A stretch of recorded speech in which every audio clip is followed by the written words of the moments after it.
right, so foam rolling for the thoracic spine. I have the foam roller straight up and down the spine. All right, I'm gonna bring my chin to my chest without lifting off.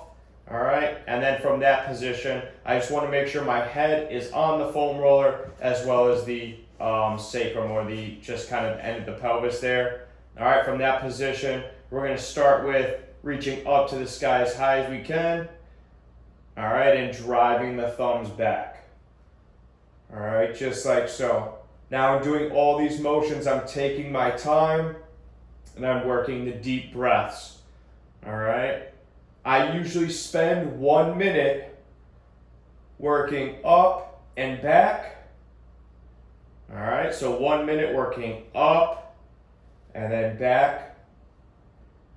And then I begin to transition where now I'm going to actively engage my shoulder blades and grab the foam roller. All right, so if I'm in a position just like so, I'm going to bring the shoulder blades back, and now I'm grabbing the foam roller with my shoulder blades. From that position, I'm going to go through various motions here. All right, so one, I start off with, I let the hands drop to the sides here, and it will further drive the shoulder blades back into the foam roller. And then I'll bring it back to set. And I will once again drive them back, grab the foam roller, and come back. All right, I'll spend a minute doing that. Then I'm going to come down to 90 degree on the arm. All right, palms are facing the ceiling there, and I'm going to go into essentially a coiling core. So I'm going to reach my left hand up to the sky, getting it close to my head, and simultaneously dropping my right elbow into my right hip.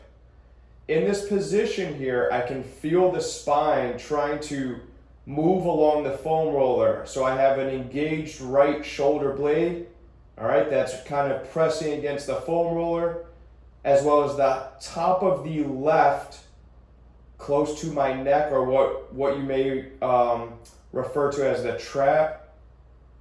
I can feel those areas.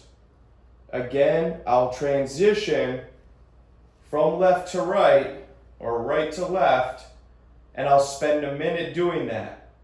Now, please note, in doing all of this, I'm always listening to what my body's saying.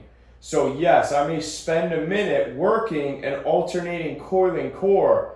However, when I transition my left and my right high, I feel my right shoulder blade much more than I feel my left, and I feel tension sitting in that area close to the trap, close to the neck. So I would actually spend more time here than I would on the other side. A lot of time the foam rolling is about searching for and following lines of tension.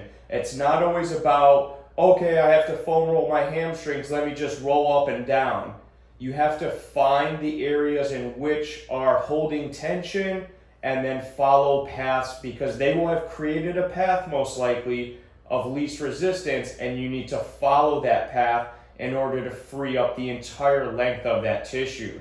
So that's why I say if you find something, ooh, okay, I feel it, maybe now I start to turn a little bit. You notice how I'm kind of turning to the left? Or maybe I come back to the right a little bit. All right, and actually now I feel more of that right side and transitioning into the left. So there will be parts in which the body will try and speak to you, and you need to just be somewhat aware of that, all right? And then last but not least there, for let's just say the foam rolling session that you can work here, I'm going to go what I call the rope climb. So my left hand, I'm going to continuously reach it up to the sky as my right elbow drops down, and then I'm going to transition that point. All right. Now you're going to be directly hitting kind of the erectors here on either side of the spine, as well as other things, but you'll feel those probably first and foremost. Those can always use a little bit of love, all right? Always use a little bit of love there, just like so. And once again, I would spend 1 minute there, and if you find areas in which, oh, you know, my left elbow dropped, I'm starting to feel that right side a little bit more, go ahead and give it the love. All right, don't be afraid to explore just moving while you're in this position. You have the access to the foam roller, so if you want to explore different ways, there's often times where I'll work strictly one side. I'll open up left hand, grab foam roller and release.